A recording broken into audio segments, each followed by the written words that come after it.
A lot of papers are focused on the French president's visit to the US, and Florence Villemino has more about all of that. That's right, Aurora. I decided to start off with a cartoon from the International New York Times, which is kind of making fun of Hollande on this official state visit. You can see a butler in front of the White House announcing Hollande's arrival to Barack and Michelle Obama, and there you see little Hollande there rocking up on a motorcycle. But more seriously, a lot of other papers are focusing on this visit as well. The Wall Street Journal focuses on Hollande in America. His economic program especially is interesting to the very conservative paper. The paper points out that his trip is an opportunity to discuss his gradual conversion to supply-side economics. And according to the Wall Street Journal, the recent signs coming from Hollande are very promising, but he has to do more than just boost the economy with pro-business measures if he really wants to see growth in France. A good place to start would be to eliminate the 35-hour work week, according to the Wall Street Journal.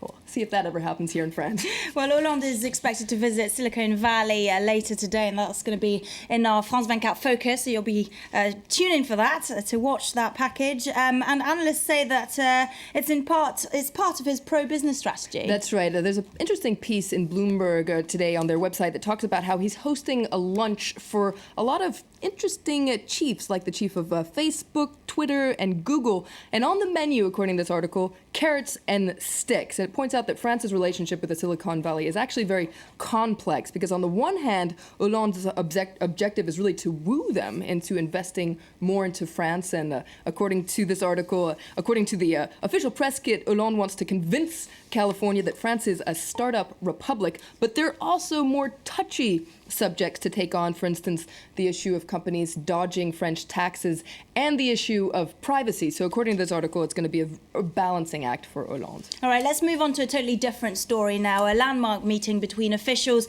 from China and Taiwan focused on improving bilateral relations. That's right, and as you can imagine, it's getting a lot of attention in the Asian press. This was the highest level talks in over 6 decades, the first government-to-government contact since their split in 1949. You can see a photo of that handshake there between those top officials, and they agreed to beef up communication. Now, China Daily in its editorial says this is really a major breakthrough. Even though we can't anticipate too much in the immediate future, this is really a major step forward, a new starting point. And The Independent today really agrees with that. This is a step forward, and even though nothing, their dispute isn't completely resolved, it's very symbolic. It shows that there's hope that diplomacy can prevail, and this comes in the context of the wider region. After months of hearing about only tension in East Asia, it's nice to have a break in the clouds, according to The Independent. All right, and a lot of international papers are paying tributes to the former child star Shirley Temple, who passed away on Monday. That's right, at the age of 85, The Guardian says, farewell, curly top.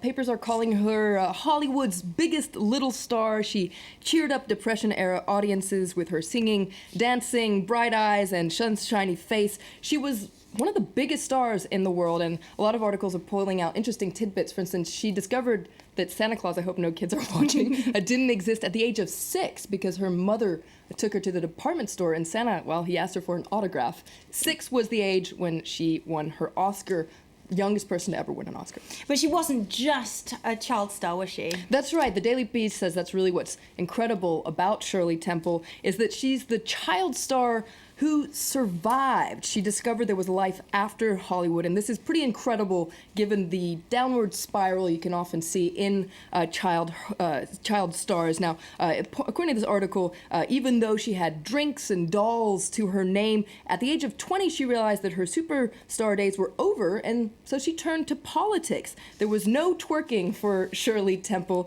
She later became America's representative to the UN and ambassador to Ghana and Czechoslovakia at the time. And finally, Flo, the International New York Times takes a look at a secret to skiing success. That's right. Now, you may wonder what makes skiers go downhill so fast and forcefully. Well, according to the International New York Times, the answer is right behind them. And I'm going to read you the opening line to this article. It's one of the funniest articles I've read in a while. There's no way to ask the question without sounding creepy, but the downhill skier Jan Hudek kindly answered it. Yes, I have an enormous butt. This article focuses on the physique of skiers. They have, very big rear ends and ample thighs. But according to this article, this is what really makes them go downhill so fast and so powerfully. But skiers are not at all ashamed of this. They're actually very proud of it. To quote another skier, this is British skier Shemi Alcutt, "Yes, we have derrieres. We've got booties. I spent 28 years in that squat position, and I'm really proud of it." So that's the secret. Oh, wow. I wish I had known that tip before going on a ski holiday. Thank you very much, Flo Vilmino. That was the press review.